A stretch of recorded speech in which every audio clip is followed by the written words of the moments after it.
Bismillahirrahmanirrahim. Assalamualaikum warahmatullahi wabarakatuh.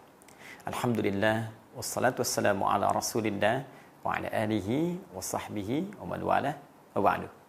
Saudara-saudariku dimanapun Anda berada, saya Adi Hidayat ingin menyapa dan bermohon kepada Allah Subhanahu wa taala semoga kita di hari Jumat, hari mulia, hari pertama menunaikan ibadah di bulan Ramadan ini dirahmati, diampuni, dan yang paling khusus diterima ibadah siam kita oleh Allah Subhanahu wa taala. Ramadan adalah bulan yang sangat istimewa. Ibadahnya pun istimewa dan karunia-Nya pun begitu istimewa. Tidak hanya Allah menghadirkan balasan-balasan akhirat yang sangat luar biasa, bahkan menjadikan satu pintu di surga khusus bagi orang yang gemar berpuasa dengan nama Ar-Rayyan itu. Lebih dari itu, ada bonus yang Allah bisa berikan pada setiap orang puasa, khususnya di bulan Ramadan saat ia masih berada di dunia. Bonus ini disampaikan langsung oleh Nabi SAW lewat hadis yang diteruskan oleh sahabat Abdurrahman bin Sakhr atau yang kita kenal dengan Abu Hurairah, tercantum dalam Sahih Al-Bukhari, Kitabus Siyam, nomor hadis yang ke-38. Nabi menyampaikan, man shama ramadhana imanan wahtisaban ghufira lahu ma taqaddama min dhanbi. Man shama ramadhana, siapapun yang menunaikan puasa Ramadan. Man itu isim mausul, konjungsi menunjuk pada satu pelaku, subjek, kadang-kadang ke objek, tapi bentuknya tunggal, sifatnya terbuka. Artinya bisa lelaki, perempuan, tua, muda, semua terbuka. Allah memberikan kesempatan pada setiap personal kita, tanpa kecuali, tanpa batas, sepanjang ia memenuhi kualifikasi untuk menunaikan puasa Ramadan. Apa yang ditawarkan oleh Allah melalui lisan Nabi ini? Pertama, imanan wahtisaban. Tidak semua orang yang puasa, tapi khusus yang menunaikan puasa Ramadannya dengan penuh keimanan dan ketulusan. Kalimat hadisnya, imanan, dia tunaikan puasa itu dengan penuh kekuatan iman. Imanan. Wahtisaban, dan tulus dikerjakan karena Allah Subhanahu wa ta'ala. Wahtisaban. Saudaraku, apa yang kemudian dimaksudkan lewat hadis ini? Ghufira lahu ma taqaddama min dhanbi. Kata Nabi, orang yang menunaikan puasanya dengan penuh keimanan dan ketulusan karena Allah, maka ia akan mendapatkan bonus saat di dunia, diampuni semua dosa-dosanya yang telah lalu sejak ia mulai baligh sampai dengan di hari itu dia berpuasa. Bayangkan berapa usia kita dari sejak balik sampai saat ini. Ada yang 30, 40, 50 tahun, lebih daripada itu. Berapa dosa yang sudah pernah diperbuat sampai hari pertama Ramadan ini. Sampai di hari Jumat ini. Ada berita yang sangat menggembirakan, kata Nabi, dan tentunya ini langsung berita dari Allah Subhanahu wa ta'ala, disampaikan oleh Rasulullah SAW, siapa yang menunaikan puasanya, benar ditunaikannya, karena iman dan ketulusan, maka ia berpotensi digugurkan, diampuni semua dosanya sampai di hari itu dia puasa. Masya Allah. Tapi seperti apa kualifikasi orang yang menunaikan puasa dengan iman dan tulus itu? Ini yang akan saya detilkan. Kita sering bahas bahwa kalimat iman itu seringkali bersanding dengan amal saleh. Iman sering disandingkan dengan amal saleh. Dan ini selalu bergandengan satu dengan yang lainnya. Ya, saya sering sampaikan, iman itu amalan hati. Amalan hati butuh pembuktian. Pembuktiannya lewat pekerjaan anggota tubuh. Pekerjaan disebut dengan amal. Karena ia disupport dengan cahaya iman, maka semua pekerjaan anggota tubuh kita pasti akan mengarah pada yang baik. Baik dalam bimbingan Allah disebut saleh. Karena itu kalau digabungkan pekerjaan dan baik menurut pandangan Allah disebut dengan amal saleh. Ya, orang yang beriman maka cahaya dalam hatinya akan membimbing seluruh tubuhnya untuk mengerjakan amal saleh. Karena itulah dalam Al-Quran sering disandingkan kata iman dengan amal saleh.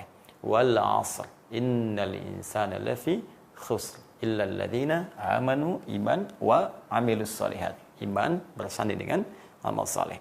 Dalam rumus tafsir, jika ada ayat dalam Al-Quran atau bahkan keterangan Nabi Sallallahu Alaihi Wasallam menyebutkan kata iman dalam bentuk apapun, bisa kata benda kah, kata kerja kah, jika dia bersanding dengan amal soleh, maka ini struktur dasarnya.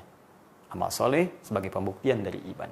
Tapi jika kata imannya berdiri sendiri, tidak disebutkan amal solehnya, maka ini dimaksudkan amal soleh ini sudah otomatis terkandung dalam kalimat iman ini, sehingga saking diketahuinya tak perlu disebutkan lagi. Orang beriman pasti beramal soleh. Itu yang dimaksudkan. Ya, seperti firman Allah Subhanahu wa taala di Quran surah ke-52 ayat 21. Surah At-Tur ayat 21 Allah firmankan, "Walladzina amanu wattaba'athum dzurriyyatuhum alhaqna bihim dzurriyyatahum wa ma alatnahum min amalihim min syai' kullu imri'in bima kasabat rahin." Baik, walladzina amanu, dan orang tua yang beriman itu. Tidak disebutkan amal salehnya. Ya, wattaba'athum dzurriyyatuhum biimanin, dan diikuti oleh keturunannya sama-sama beriman juga. Alhaqna bihim dzurriyyatahum. Maka mereka akan dikumpulkan semuanya di surga. Jadi kalau orang tua beriman, mendidik anaknya beriman juga, dipelihara imannya sampai wafat, mereka semua akan dikumpulkan di surga, satu keluarga. Tapi kan syarat masuk surga tidak cukup dengan iman, mesti ada amal soleh. Karena itu kalimat surga pertama di surah kedua Al-Baqarah ayat 25 dibuka dengan iman dan amal soleh. Ya, wabasyiril ladzina amanu iman wa amilus shalihat anna lahum jannatin tajri min tahtihal anhar. Nah, berikan kabar gembira pada orang yang beriman dan membuktikan imannya dengan amal saleh, disiapkan bagi mereka pilihan berbagai surga yang mengalir keindahan-keindahan di bawahnya dan sekitaran-sekitarannya. Nah, karena kalimat-kalimat iman sudah diketahui buktinya lewat amal soleh, amal soleh, amal soleh. Karena itu, jika kalimat imannya berdiri sendiri, amal solehnya tidak disebutkan, maka otomatis yang dimaksudkan iman dan amal soleh. Seperti ayat tadi. Dan para orang tua yang beriman itu dan membuktikan imannya dengan beramal soleh, diikuti anak-anaknya, dijaga itu semua, mereka dikumpulkan dengan iman dan amalnya di surga. Itu maksudnya. Karena itu ujung ayat yang ditutup dengan kalimat wa ma alatnahu min amalihim min syai' kullu imri'in bima kasaba rahin. Ya, kami tidak akan sia-siakan amal mereka yang dibuktikan lewat bimbingan iman itu. Jika baik, maka iman dan amal itu akan mengumpulkan mereka di surga. Tapi itu tawaran, kata Allah, setiap orang tua bisa memilih apakah ingin mewujudkan itu atau menghadirkan nestapa dan tangisan di kemudian hari. Terkait dengan rumus hadis Nabi tentang puasa Ramadan ini, karena kalimat ini disebutkan iman tunggal tanpa amal solehnya, maka sudah otomatis mencakup kalimat yang tadi saya maksudkan. Imanan, karena itu cara menerjemahkannya, man shoma ramadhana, siapa yang menunaikan puasa Ramadan, siapapun dia, laki-laki, perempuan, sepanjang dia baligh, ya, masuk dalam kualifikasi imanan, dia tunaikan puasanya dengan penuh keimanan. Lalu terjemahkan, dan bukti kuatnya, penuhnya iman itu banyak mengerjakan amal soleh dalam puasanya. Ini maksudnya. Ya, karena kalau Anda terjemahkan dengan penuh keimanan saja, bisa relatif nanti maknanya. Tapi kalau kita dalami dengan tafsirnya, yang dimaksud dia tunaikan puasanya dengan penuh keimanan, bukti penuh imannya, dia perbanyak amal soleh saat dia menunaikan puasa Ramadannya. Apa yang dia kerjakan? Ya, dia tingkatkan sholatnya. Dari yang tadinya fardu, meningkat tambah dengan sunnahnya. Dari yang tadinya baca Quran, itu pun sedikit, dia tambah. Biasa hari biasa, misalnya 1 halaman, dia tambah sehari sekarang 1 juz. Dia tambah dengan tilawah, dia tambah dengan menghafal. Jarang sedekah, dia buka kemudian untuk sedekah. Karena itu, di bulan Ramadan menariknya, semua pintu amal soleh itu dibuka oleh Allah Subhanahu wa Ta'ala, kemudahan bagi kita untuk menunaikannya. Karena itu, siapapun saat Ramadan, hatinya lapang untuk bekerja dan beramal soleh. Kalau nggak percaya, silakan. Bukankah saat Ramadan kita semakin tergerak meningkatkan ibadah? Pengen sholat sunnah, pengen sedekah, kan? Pengen baca Quran. Itu dimanfaatkan.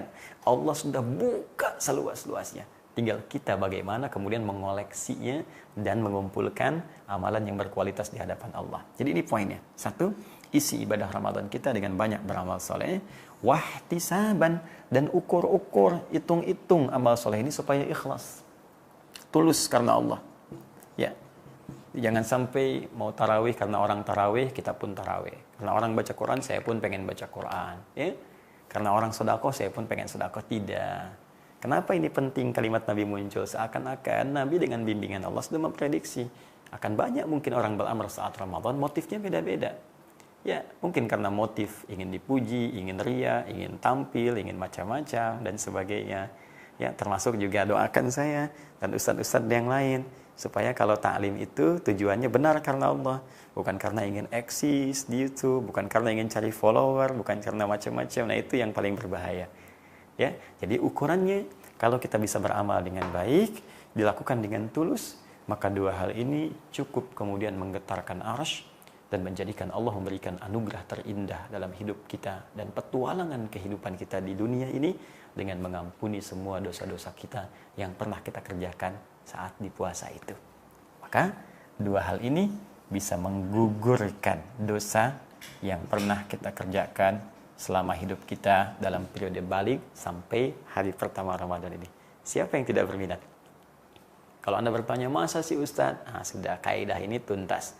Kalau sudah Allah yang sampaikan, Nabi yang kemudian menyampaikan, menegaskan kembali atas petunjuk Allah itu, maka tidak perlu ada keraguan. La raiba fi, jangan pernah ragukan. Kalau masih Anda ingin logikakan, sederhana teman-teman sekalian, amal soleh ini kan banyak sifatnya. Di Ramadan dilipat gandakan. Yang biasanya 10, jadi dilipat gandakan 10 lagi jadi 100. Ya, karena dilipat gandakan, maka setiap yang kita kerjakan pahalanya lebih banyak. Bukankah setiap amal akan menutup yang buruknya? Amal soleh akan menggugurkan yang salah. Demikian rumusnya di hadis Muslim. Ya, fa in faniyat hasanatuhu, jika habis yang baiknya ini, sisa yang buruk. Kalau masih ada buruk, baiknya banyak, nutup. Jadi dosa-dosa kita yang lama-lama itu dengan taubat kita, ya, diterima oleh Allah Subhanahu wa taala, dan amal-amal soleh yang kita kerjakan menutup dosa-dosa kita. Tutup. Apalagi kemudian kita bertobat di hadapan Allah Subhanahu wa taala, maka seketika itu hilanglah kesalahan-kesalahan, dosa-dosa yang sebelumnya sempat tertuliskan. Ini anugerah yang paling besar yang mungkin kita dapati di hadapan Allah Subhanahu wa taala. Lantas pertanyaannya, jika kita berpeluang mendapatkan ini, apa ciri-ciri orang yang sudah digugurkan dosanya oleh Allah Subhanahu wa taala? Tadi Nabi mengatakan, siapa yang berpuasa Ramadan dengan penuh kekuatan iman, dibuktikan dengan mengerjakan banyak amal soleh, dikerjakan dengan ikhlas, maka itu berpeluang menjadikan Allah mengampuni semua dosanya. Pertanyaan kita, ya Rasulullah, ya Allah, apa ciri-ciri orang yang diterima puasa itu sampai dia mendapatkan ampunan dari Allah? Bagaimana tandanya orang yang dapat ampunan dari Allah? Itu yang akan kita bahas esok hari menjelang berbuka, insya Allah. Hadi Hidayah, Assalamualaikum warahmatullahi wabarakatuh.